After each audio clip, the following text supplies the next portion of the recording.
Joyu adalah seorang pengacara yang bekerja di bawah firma hukum kecil.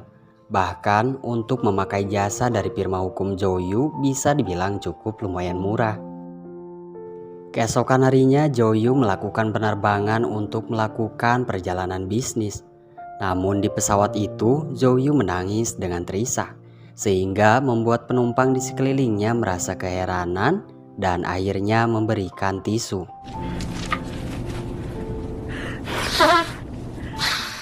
Ketika pulang ke rumah, Joyu sangat kaget karena dia melihat adiknya yang bernama Xiaoye rela menyayat pergelangan tangannya untuk bundir. Lantas Joyu langsung membawanya ke rumah sakit.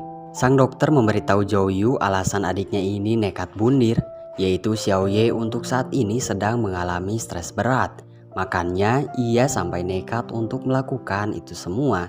Sang dokter menyarankan agar Joyu terus ada di samping Xiaoye untuk mengurangi rasa stres itu. Tentu saja Joyu merasa heran dengan perkataan dokter tadi, karena mengingat bahwa selama ini Joyu selalu menemani Xiaoye di rumah. Karena penasaran, Joyu menanyakan pada adiknya ini kenapa dia bisa sampai stres itu. Lantas Xiaoye menjawab bahwa ia sedang mengalami patah hati akibat dicampakan oleh seorang laki-laki.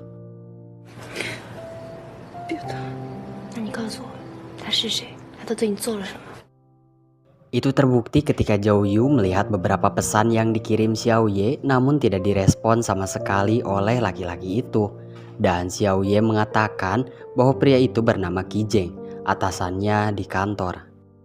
Esok harinya ketika Joyu baru masuk ke kantornya, dia langsung menanyakan pada teman kantornya yang bernama Janki tentang pria yang bernama Kijeng. Janki dengan detail menjelaskan beberapa informasi tentang Kijeng pada Joyu, bahwa Kijeng adalah bos dari pemilik perusahaan yang berpengaruh di Cina. Bisa dibilang Kijeng ini adalah anak orang kaya yang lumayan playboy dalam urusan perempuan. Lantas karena tidak terima adiknya disakiti, akhirnya Joyu pergi ke kantor Kijeng. Dan setelah sampai di ruangan Kijeng, Joyu langsung memarahi Kijeng karena telah membuat adiknya patah hati hingga adiknya nekat melakukan bundir. Joyu memberitahu Kijeng bahwa adiknya telah mengirim beberapa pesan padanya, namun tidak direspon sama sekali. Lantas Kijeng yang mendengar itu pun sangat terkejut karena mengingat selama ini dia tidak pernah berkomunikasi dengan para karyawan lewat pesan chat. Setelah mendengar beberapa penjelasan yang Kijeng berikan, akhirnya Joyu paham siapa yang salah. Ternyata Xiaoye selama ini hanya tergila-gila saja pada bosnya ini, hingga membuat dirinya nekat mau melakukan bundir. Lalu di sini Joyu meminta agar diizinkan adiknya resign saja dari perusahaan Kijeng, karena itu mungkin akan membuatnya lebih baik. Namun Kijeng selaku pemimpin di perusahaan itu menolak, ya karena di perusahaan ini tidak menghentikan karyawan dengan seenaknya, karena semua karyawan terikat dengan kontrak kerja.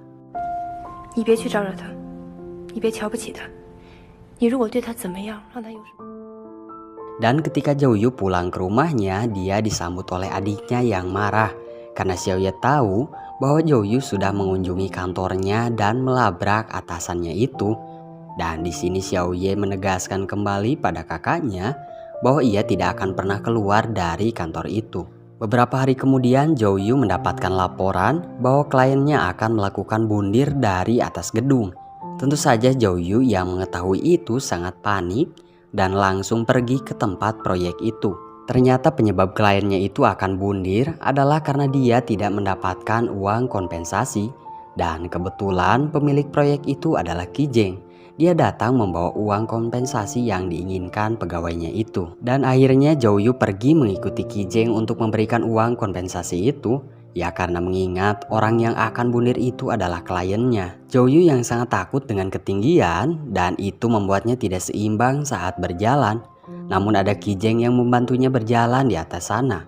Lalu pada akhirnya setelah menerima uang kompensasi itu, si pegawai tidak jadi melakukan bundirnya. Setelah melakukan penyelamatan terhadap kliennya itu, Joyu sangat berterima kasih pada Kijeng.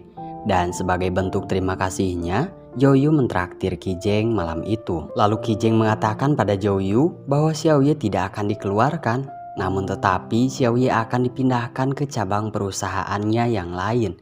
Tentu saja di sini Zhou Yu sangat-sangat berterima kasih pada Qi Zheng. Ternyata dugaan Zhou Yu pada Qi Zheng selama ini salah besar. Ya karena selama ini Qi Zheng itu orang yang sangat baik pada orang lain. Ya akibatnya setelah mengetahui semua fakta ini, Zhou Yu tersipu malu di hadapan Qi Zheng.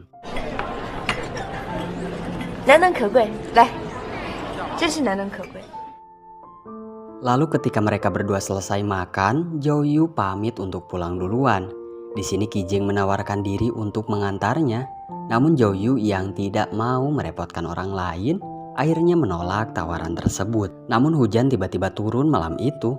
Lantas karena malam itu Zhou Yu lupa tidak membawa payung, pada akhirnya Qi Zheng menemani Zhou Yu pulang ke rumah. Pada esok harinya, Qi Zheng menjemput anak rekan bisnis ayahnya yang bernama Xi Niao di bandara. Ternyata Xi Niao ini sangat menyukai Qi Zheng sejak dulu. Namun, karena Qi Zheng tidak memiliki rasa yang lebih pada Xi Niao, akhirnya Qi Zheng bersikap sewajarnya saja. Singkat cerita, ketika Zhou Yu masuk ke kantornya, ia terkejut karena aksi penyelamatan kliennya bersama Qi Zheng beberapa hari yang lalu menjadi sebuah berita yang viral. Yang mana akibat itu atasan Zhou Yu membujuk agar Zhou Yu mau mengajukan firma hukum ini ke perusahaan Qi Zheng untuk menjadi penasihat hukum perusahaannya. Pada awalnya Zhou Yu menolak karena mengingat firma hukumnya ini sangat jauh dengan syarat standar untuk bergabung di perusahaan Qi Zheng. Tetapi karena atasannya ini memaksa, akhirnya Zhou Yu mencoba mengajukan firma hukum ini ke perusahaan Qi Zheng. Esok harinya Zhou Yu pergi ke kantor Qi Zheng untuk mempresentasikan tentang firma hukumnya. Zhou Yu menjelaskan meskipun firma hukumnya belum seterkenal firma hukum yang lain, namun firma hukum Zhou Yu ini telah berhasil menuntaskan beberapa kasus kliennya. Dengan kata lain, firma hukumnya ini sudah bisa memuaskan beberapa klien. 我们尽心尽力地为其服务，直到最后。 Ketika Janqi, Zhou Yu dan atasannya sedang beristirahat, tiba-tiba atasannya ini mendapatkan sebuah panggilan dari perusahaan Qi Zheng, yang mana ini mengabari bahwa firma hukumnya diterima untuk menjadi penasihat hukum di perusahaan Qi Zheng untuk saat ini. Akibat keberhasilan ini, Zhou Yu dan para karyawan lainnya merayakan bersama di sebuah tempat karaoke untuk bersenang-senang. Dan setelah Zhou Yu selesai dengan perayaannya, dia dihampiri oleh bawahan Qi Zheng, yang mana Qi Zheng ingin menemui Zhou Yu di salah satu restoran. Singkatnya Zhou Yu mendatangi Qi Zheng pada saat itu juga. Namun ternyata Qi Zheng di restoran itu mengungkapkan perasaannya pada Zhou Yu. Tentu saja Zhou Yu kaget mendengarnya, karena mengingat dia bukanlah wanita yang sempurna yang hanya bekerja sebagai karyawan biasa. Bahkan latar belakang Zhou Yu pun sangat jauh dengan Qi Zheng yang kaya raya. Zhou Yu pun pergi dari tempat itu, ya karena dia belum siap menerima kenyataan ini bahwa dia dicintai oleh seorang pria yang kaya raya. Keesokan harinya Zhou Yu melakukan pertemuan lagi dengan Qi Zheng. Ternyata pertemuan ini digunakan lagi oleh Qi Zheng untuk mengungkapkan perasaannya pada Zhou Yu. Dan di sini juga Qi Zheng mengatakan bahwa ketika Zhou Yu menangis di pesawat, dirinya lah yang memberikan tisu untuknya. Lantas Zhou Yu yang malu mendengar itu mencoba mengalihkan pembicaraan. Zhou Yu di sini menanyai Qi Zheng tentang rumornya yang akan segera menikah. Tentu saja Qi Zheng membantah rumor itu, ya karena mengingat bahwa sekarang dia tidak memiliki seorang pacar. Bahkan jika nanti Qi Zheng harus menikah, perempuan yang akan dinikahi Qi Zheng adalah Zhou Yu.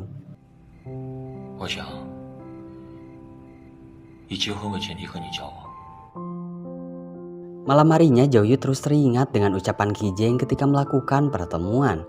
Bahkan di saat Xiaoye menanyakan pasta gigi yang habis, Zhou Yu tidak mendengarnya. Akibat kejadian beberapa waktu lalu, Zhou Yu berniat untuk menjaga jarak dengan Qi Zheng karena ia khawatir dengan perasaannya saat ini yang seperti akan luluh oleh Qi Zheng. Namun keesokan harinya Qi Zheng malah mengunjungi Zhou Yu ketika sedang bekerja. Kijeng dengan percaya diri mengatakan bahwa dirinya tidak main-main dengan ucapannya ketika mengungkapkan perasaannya untuk Jouyu. Bahkan, jika Jouyu ingin menikah, Kijeng siap melamarnya kapanpun. Jouyu di sini bingung dengan apa yang barusan Kijeng katakan. Hatinya berkata iya, namun pikirannya berkata tidak. Itulah yang Jouyu rasakan saat ini karena Jouyu merasa tidak pantas untuk pria kaya seperti Kijeng. Dan pada akhirnya, Jouyu menyuruh agar Kijeng keluar dari ruangannya. Namun ternyata niatnya untuk menjauhi Kijeng gagal. Ya karena beberapa hari kemudian, Jouyu bertugas menemani Kijeng sebagai penasihat hukum untuk melakukan perjalanan bisnis ke luar negeri. Dan ketika Jouyu sedang sarapan, dia dihampiri sekretaris Kijeng. Sekretarisnya ini mengatakan tentang kebiasaan Kijeng yang baru, yaitu Kijeng selalu saja pergi ke sebuah kafe sebelum ia pergi ke kantor. Itu semua Kijeng lakukan hanya untuk melihat Jouyu melintas saja. Padahal kafe itu cukup lumayan jauh dari kantor. Setelah pulang dari luar negeri, Jouyu penasaran dengan apa yang dikatakan sekretaris Kijeng waktu itu. Jouyu memakai sebuah kacamata dan mencoba melihat apakah Kijeng benar berada di kafe itu. Dan ternyata memang benar Kijeng ada di sana. Lantas karena fakta inilah Jouyu menjadi luluh dan menerima pernyataan cinta yang Kijeng ungkapkan padanya. Namun sedihnya Jouyu harus berpisah dulu dengan Kijeng untuk beberapa hari ke depan. Ya karena Kijeng akan melakukan perjalanan bisnis lagi.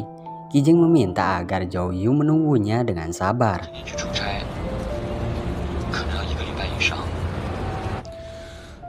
Hari demi hari Jouyu lalui dengan rasa rindu yang menggebu karena Jouyu menunggu Kijeng untuk pulang dari perjalanan bisnisnya. Singkat cerita, hari itu Jouyu mendapatkan panggilan dari Kijeng yang mengabari bahwa besok Kijeng akan pulang. Namun Jouyu merasa sedih karena mereka tidak akan bisa menghabiskan waktu bersama. Ya karena besok Jouyu akan pergi ke Beijing untuk urusan bisnis firma hukumnya.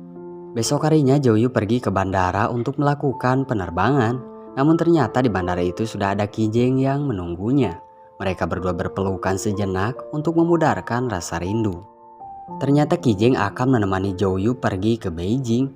Kijeng menunjukkan tiketnya dan itu sangat membuat Jouyu sangat bahagia. Setelah tiba di Beijing, ketika Jouyu sudah menyelesaikan beberapa pekerjaannya, Jouyu langsung menghabiskan waktunya bersama Kijeng. Karena itulah semua kerinduan telah terbayarkan dengan kebersamaan ini.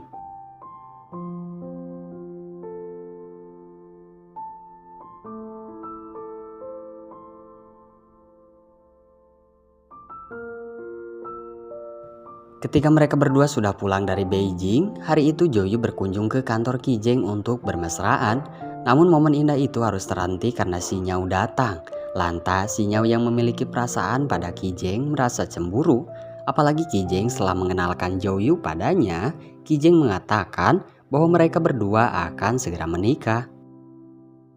Esok harinya Kijeng terlihat sangat kacau. Jouyu yang melihat kekasihnya seperti itu memberikan semangat padanya. Lantas Jouyu pun menanyakan apa yang terjadi. Di sini Kijeng mengatakan ia harus pergi ke luar negeri untuk mengurus salah satu cabang perusahaannya yang diambang kebangkrutan.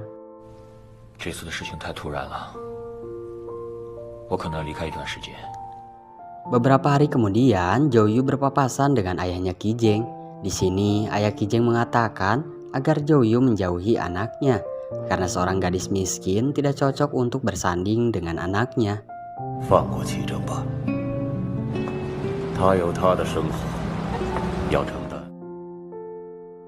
Akibat itu pun Jouyu merasa sangat hancur. Ia menjadi sangat murung, menghabiskan hari-harinya dengan bersedih karena mendengar ucapan ayah Kijeng waktu lalu. Lantas Kijeng yang melihat perubahan kekasihnya itu awalnya merasa bingung. Namun tetapi akhirnya Kijeng mengetahui penyebab Jouyu menjadi murung, yaitu ketika sang ayah yang memberitahu Kijeng bahwa ia akan segera melangsungkan pernikahannya dengan si Nyao. Sang ayah sebenarnya tidak tega untuk melakukan ini semua pada Kijeng.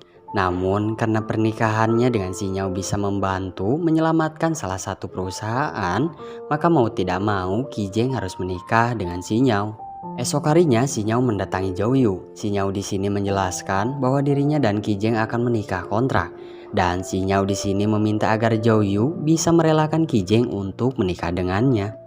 Tentu saja Zhou tidak bisa merelakan pria yang dia cintai untuk bersanding dengan perempuan lain. Itu terbukti ketika Kijeng mendatangi rumahnya untuk meyakinkan bahwa ia tidak mencintai Xinyao dan tidak ingin menikah dengannya. Ya karena wanita yang ia cintai saat ini adalah Zhou seorang. Namun percuma saja, Zhou tetap tidak bisa menerima kenyataan ini semua. 相信我们结束了。我从一开始就知道，求你，求你离开我的生活。 Zhou sadar diri bahwa dirinya memang tidak pantas untuk menjadi wanita yang dinikahi Kijeng. Dia hanyalah gadis miskin yang tidak memiliki kekayaan seperti Xinyao. Namun asal Kijeng tahu bahwa cinta Zhou untuknya sangat tidak ternilai. Lalu setelahnya, hari demi hari Zhou lalui dengan air mata dan hati yang terluka. Karena beberapa orang akan merasa hancur ketika mereka tidak bisa menerima fakta bahwa cintanya menjadi sia-sia.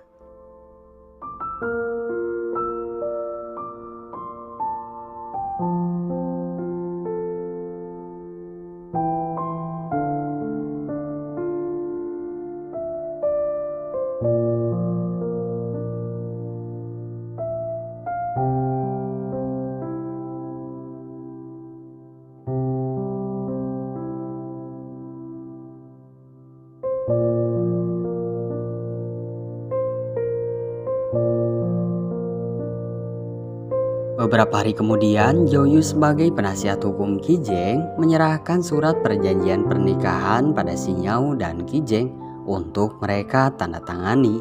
Zhou berpura-pura kuat dengan keadaan ini. Ia mencoba profesional di hadapan Kijeng dan Xinyao. Ternyata Kijeng pun sama seperti itu, karena ia tidak kuasa melihat kekasihnya harus menerima ini semua. Sepulangnya dari kantor Kijeng, Zhou pergi ke sebuah kedai untuk meluapkan semua perasaannya yang hancur dengan mabuk-mabukan. Bahkan, Janki temannya merasa prihatin melihatnya.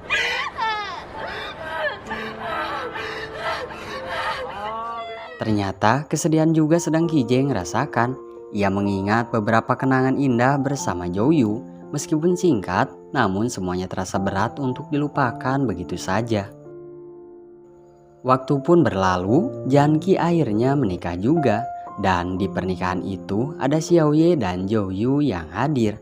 Ternyata Kijeng juga datang ke pernikahan ini. Lantas, Zhou yang melihatnya langsung bergegas pergi untuk menghindarinya.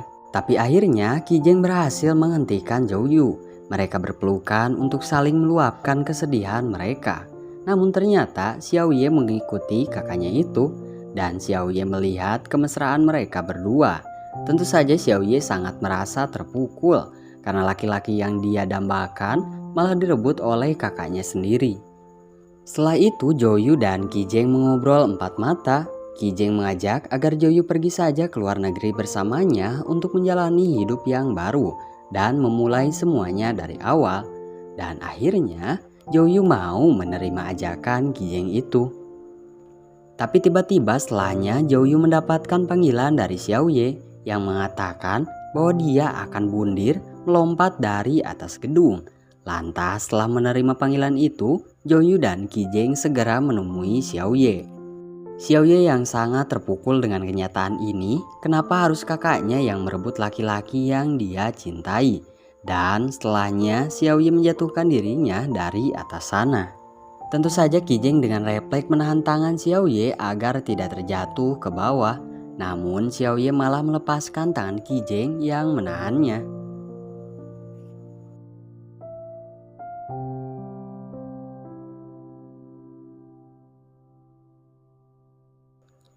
Tetapi untungnya di bawah sana sudah ada tim penyelamat yang bersiap untuk menahan Xiaoye terjatuh. Dan setelah itu Kijeng dan Zhou membuat keputusan bahwa mereka berdua harus berpisah. Ya karena di satu sisi ayahnya Kijeng tidak menerima Zhou karena dia adalah gadis yang miskin. Dan di sisi lain adik Jouyu tidak bisa menerima kenyataan jikalau Kijeng hidup bersama Jouyu. Akhirnya mereka berdua resmi mengakhiri hubungan itu. Jouyu sangat sedih bahwa Kijeng akan segera menikah dengan Xinyao dan mengingat kebersamaannya waktu lalu bersama laki-laki yang ia cintai itu. Kijeng pun sama merasakan hal itu, apalagi ketika ia mengingat kenangan indah bersama Jouyu, hatinya terasa sangat sakit dan air matanya tidak bisa untuk berhenti mengalir.